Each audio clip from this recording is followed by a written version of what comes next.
미국 의회 조사국이 중국의 타이완 침공 시나리오와 관련해 한국이 미국의 주한미군기지 사용을 제한할 수 있다는 전망을 내놨습니다.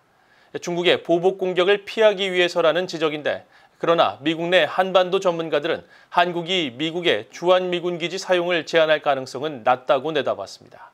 이조은 기자가 보도합니다.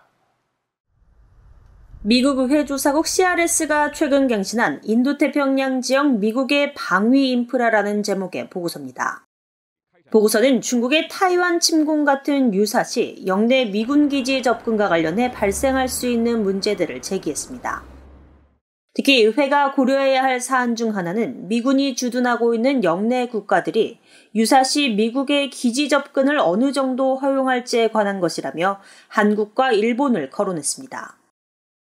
수십 년 동안 미국 국방부 시설, 즉 미군 기지가 있었던 한국과 일본 같은 나라들조차도 중국의 공격을 유발하지 않기 위해 미국이 군기지를 사용하는 데 제한을 가할 수 있다는 일부 전문가들의 주장이 있다는 설명입니다.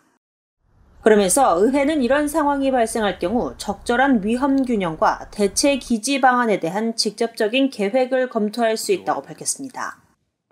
하지만 미국 내 한반도 전문가들은 타이완 시나리오에서 한국이 미국의 주한미군 기지 활용을 제한할 가능성은 낮다고 분석했습니다.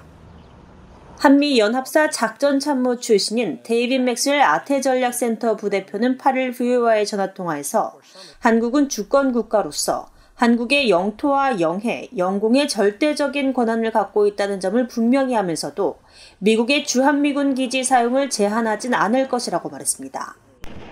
중국이 승리하면 미국의 모든 동맹국들이 피해를 보기 때문에 동맹국 모두가 중국과의 전쟁에서 미국을 지원하는 것이 최선이라는 결정을 내릴 것을 확신한다는 겁니다.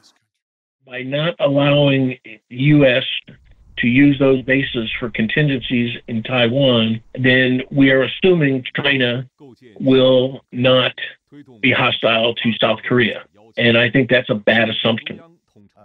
브루스 클링너 헤리티지 재단 선임연구원은 법적인 문제로 한국이 미국의 주한미군 병력 사용을 제한할 가능성은 낮다면서 2006년 미국과 한국의 전략적 유연성 관련 합의를 예로 들었습니다.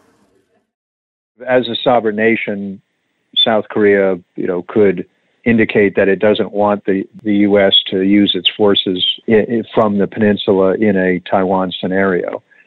However, the U.S. would point to a January 2006 agreement or letter between Secretary of State Condoleezza Rice and her counterpart on strategic flexibility. 반면 브루스 베넷 랜드 연구소 선임 연구원은 특히 한국이 타이완으로부터 매우 멀리 떨어져 있다는 점을 감안할 때 타이완 시나리오에서 한국이 미국의 주한미군 기지 사용을 제한할 가능성은 충분히 있다고 내다봤습니다. 그러면서 한국이 주한미군 기지 사용을 제한할 경우 미국은 주한미군 병력 중 일부를 일본 오키나와에 전방 배치해 타이완 분쟁에 직접 대처하게 할 수 있다고 분석했습니다. VOA 뉴스 이조은입니다.